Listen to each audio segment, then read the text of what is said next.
Livro de Mateus. Capítulo 16. Os religiosos pedem um sinal.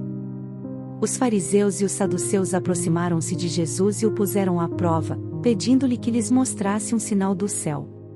Ele respondeu: Quando a tarde vem, vocês dizem: vai fazer bom tempo, porque o céu está vermelho. E de manhã: hoje haverá tempestade, porque o céu está vermelho e nublado. Vocês sabem interpretar o aspecto do céu, mas não sabem interpretar os sinais dos tempos. Uma geração perversa e adúltera pede um sinal milagroso, mas nenhum sinal será dado a você, a não ser o sinal de Jonas. Então Jesus os deixou e retirou-se. Indo os discípulos para o outro lado do mar, esqueceram-se de levar pão. Disse-lhes Jesus: Estejam atentos e tenham cuidado com o fermento dos fariseus e dos saduceus. E eles discutiam entre si, dizendo: é porque não trouxemos pão.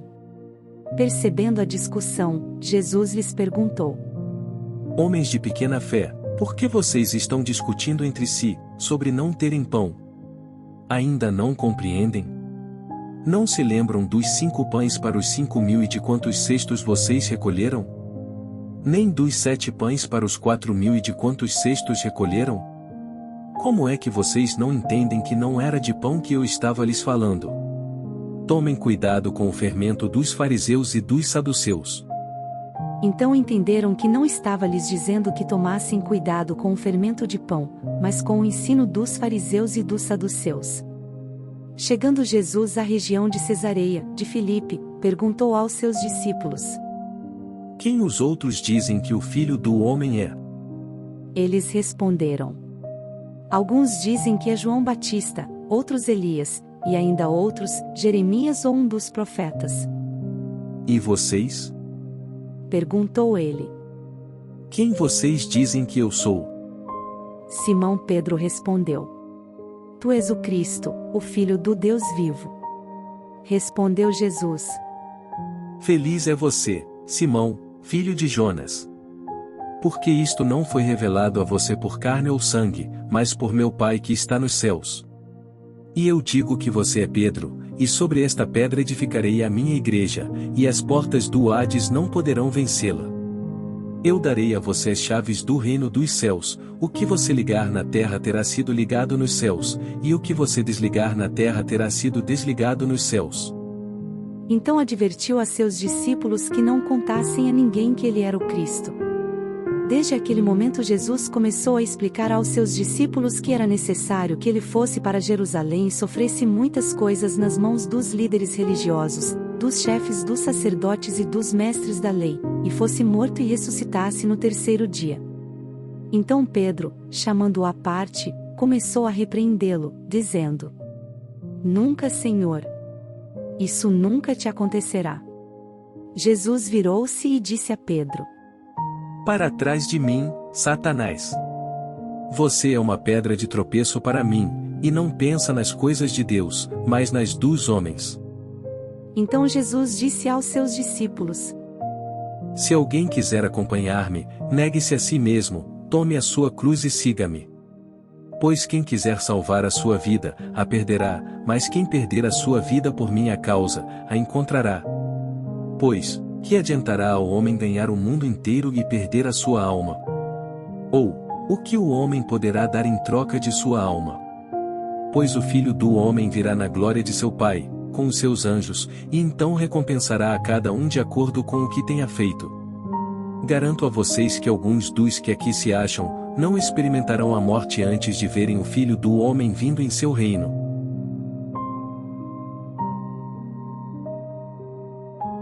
Capítulo 17. Jesus transfigura-se. 6 dias depois, Jesus tomou consigo Pedro, Tiago e João, irmão de Tiago, e os levou em particular, a um alto monte. Ali ele foi transfigurado diante deles. Sua face brilhou como o sol, e suas roupas se tornaram brancas como a luz. Naquele mesmo momento, apareceram diante deles Moisés e Elias, conversando com Jesus. Então Pedro disse a Jesus: Senhor, é bom estarmos aqui. Se quiseres, farei 3 tendas. Uma para ti, uma para Moisés e outra para Elias. Enquanto ele ainda estava falando, uma nuvem resplandecente os envolveu, e dela saiu uma voz que dizia: Este é o meu filho amado de quem me agrado. Ouçam-no. Ouvindo isso, os discípulos prostraram-se com o rosto em terra e ficaram aterrorizados. Mas Jesus se aproximou, tocou neles e disse: Levantem-se. Não tenham medo. E erguendo eles os olhos, não viram mais ninguém a não ser Jesus. Enquanto desciam do monte, Jesus lhes ordenou: Não contem a ninguém o que vocês viram, até que o Filho do Homem tenha sido ressuscitado dos mortos.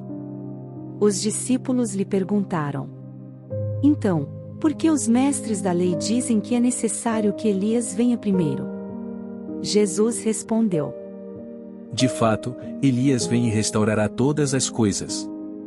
Mas eu digo a vocês: Elias já veio, e eles não o reconheceram, mas fizeram com ele tudo o que quiseram.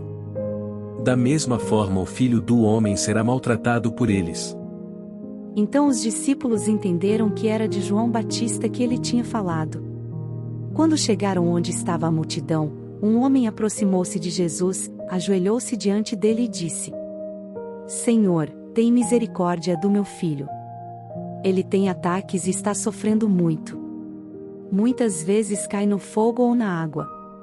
Eu o trouxe aos teus discípulos, mas eles não puderam curá-lo. Respondeu Jesus: Ó geração incrédula e perversa, até quando estarei com vocês?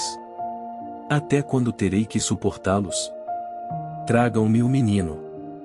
Jesus repreendeu o demônio, este saiu do menino, que daquele momento em diante, ficou curado. Então os discípulos aproximaram-se de Jesus em particular e perguntaram: Por que não conseguimos expulsá-lo? Ele respondeu: Porque a fé que vocês têm é pequena. Eu asseguro, que se vocês tiverem fé do tamanho de um grão de mostarda, poderão dizer a este monte: Vá daqui para lá, e ele irá. Nada será impossível para vocês. Mas esta espécie só sai pela oração e pelo jejum. Reunindo-se eles na Galileia, Jesus lhes disse: O Filho do Homem será entregue nas mãos dos homens. Eles o matarão, e no terceiro dia ele ressuscitará. E os discípulos ficaram cheios de tristeza. Quando Jesus e seus discípulos chegaram a Cafarnaum, os coletores do imposto de 2 dracmas vieram a Pedro e perguntaram: O mestre de vocês não paga o imposto do templo? Sim, paga, respondeu ele. Quando Pedro entrou na casa, Jesus foi o primeiro a falar, perguntando-lhe: O que você acha, Simão? De quem os reis da terra cobram tributos e impostos? De seus próprios filhos ou dos outros? Dos outros, respondeu Pedro. Disse-lhe Jesus: Então os filhos estão isentos. Mas para não escandalizá-los, vá ao mar e jogue o anzol. Tire o primeiro peixe que você pegar, abra-lhe a boca, e você encontrará uma moeda de 4 dracmas. Pegue e entregue a eles, para pagar o meu imposto e o seu. Capítulo 18. O maior no reino dos céus. Naquele momento, os discípulos chegaram a Jesus e perguntaram: Quem é o maior no reino dos céus? Chamando uma criança, colocou-a no meio deles e disse: Eu asseguro, que a não ser que vocês se convertam e se tornem como crianças, jamais entrarão no reino dos céus. Portanto, quem se faz humilde como esta criança, este é o maior no reino dos céus. Quem recebe uma destas crianças em meu nome, está me recebendo. Mas, se alguém fizer cair no pecado um destes pequeninos que creem em mim, melhor lhe seria amarrar uma pedra de moinho no pescoço e se afogar nas profundezas do mar. Ai do mundo, por causa das coisas que fazem cair no pecado. É inevitável que tais coisas aconteçam, mas ai daquele por meio de quem elas acontecem. Se a sua mão ou o seu pé o fizerem tropeçar, corte-os e jogue-os fora. É melhor entrar na vida mutilado ou aleijado, do que tendo as 2 mãos ou os 2 pés, e ser lançado no fogo eterno. E, se o seu olho fizer tropeçar, arranque-o e jogue-o fora. É melhor entrar na vida com um só olho, do que tendo os 2 olhos, ser lançado no fogo do inferno. Cuidado para não desprezarem um só destes pequeninos. Pois eu digo que os anjos deles nos céus estão sempre vendo a face de meu Pai Celeste. O Filho do Homem veio para salvar o que se havia perdido. O que acham vocês? Se alguém possui 100 ovelhas, e uma delas se perde, não deixará as 99 nos montes, indo procurar a que se perdeu? E, se conseguir encontrá-la, garanto que ele ficará mais contente com aquela ovelha do que com as 99 que não se perderam. Da mesma forma, o Pai de vocês, que está nos céus, não quer que nenhum destes pequeninos se perca.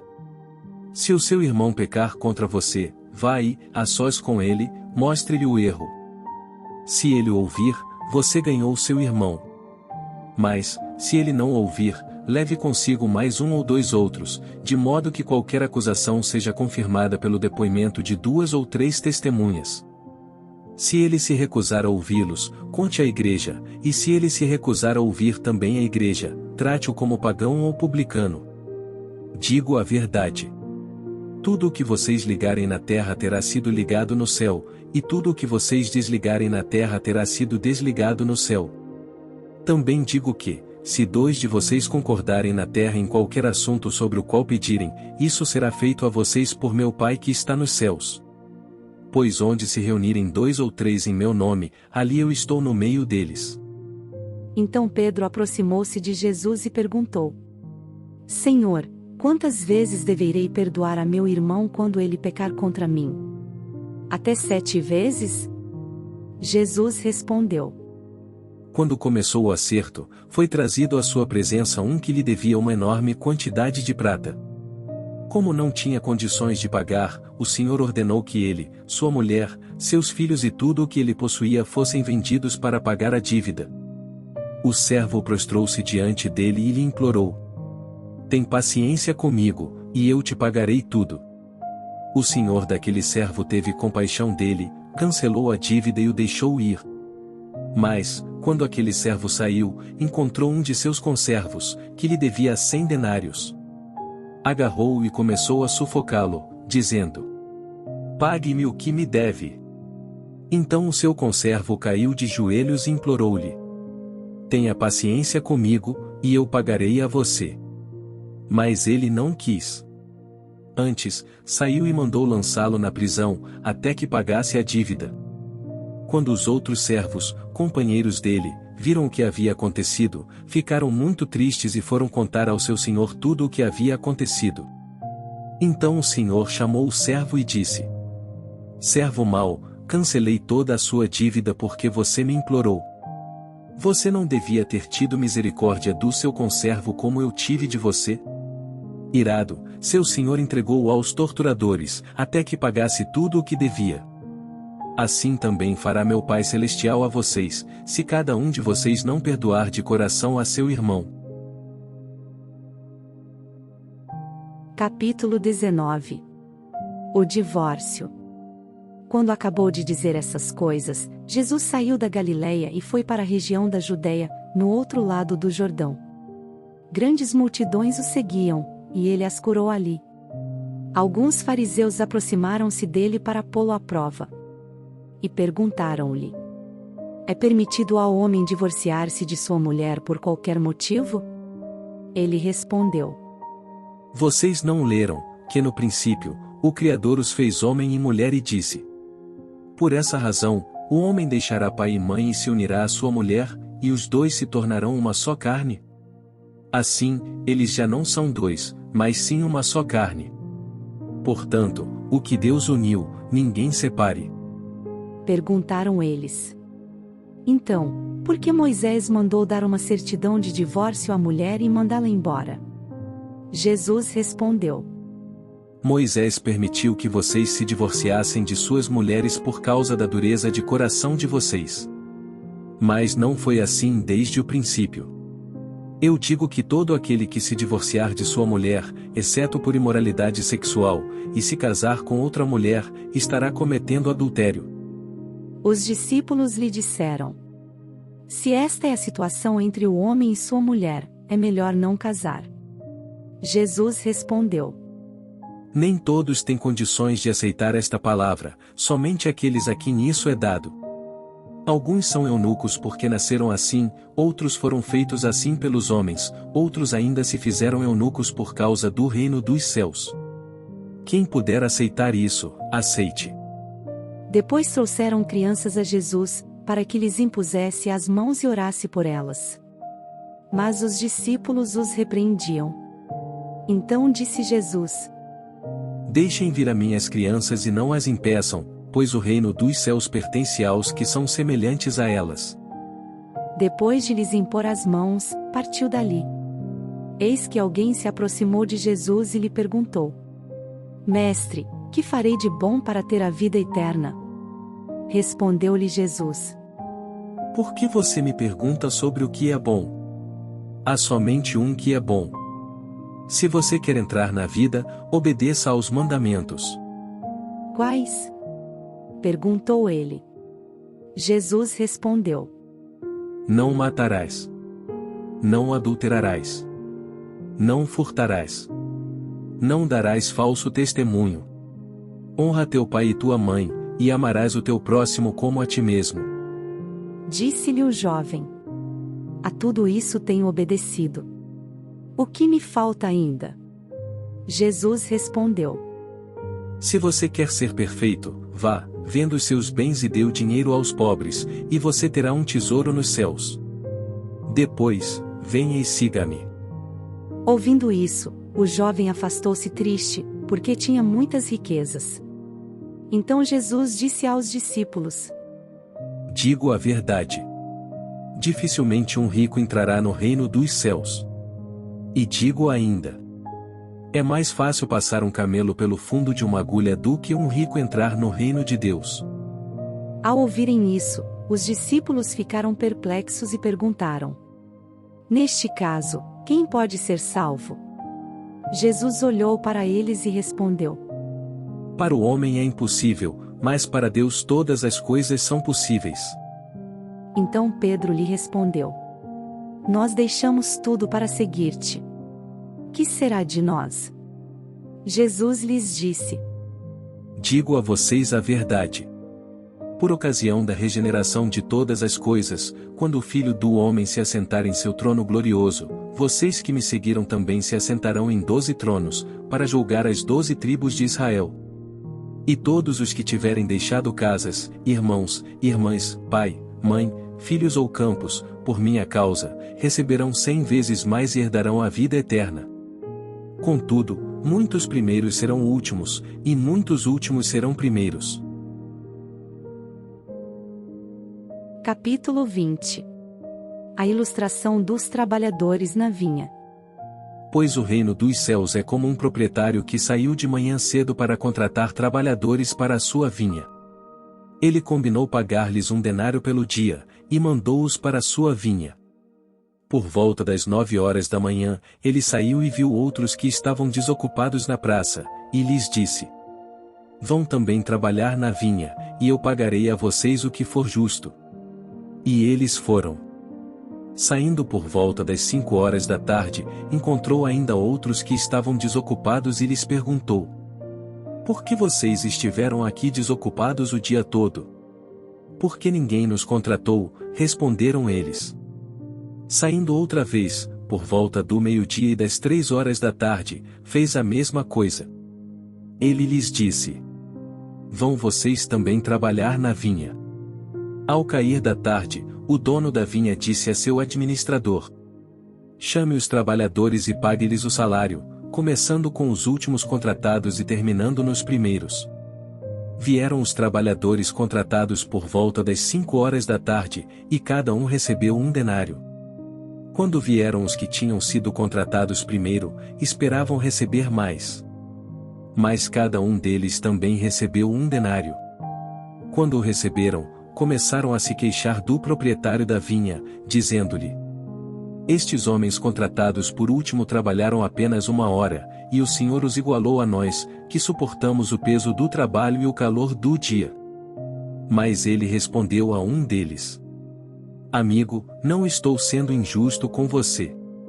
Você não concordou em trabalhar por 1 denário? Receba o que é seu e vá. Eu quero dar ao que foi contratado por último, o mesmo que dei a você. Não tenho o direito de fazer o que quero com o meu dinheiro? Ou você está com inveja porque sou generoso? Assim, os últimos serão primeiros, e os primeiros serão últimos. Enquanto estava subindo para Jerusalém, Jesus chamou em particular os 12 discípulos e lhes disse: Estamos subindo para Jerusalém, e o Filho do Homem será entregue aos chefes dos sacerdotes e aos mestres da lei. Eles o condenarão à morte e o entregarão aos gentios para que zombem dele, o açoitem e o crucifiquem. No 3º dia ele ressuscitará. Então, aproximou-se de Jesus a mãe dos filhos de Zebedeu com seus filhos, e prostrando-se, fez-lhe um pedido. O que você quer? Perguntou ele.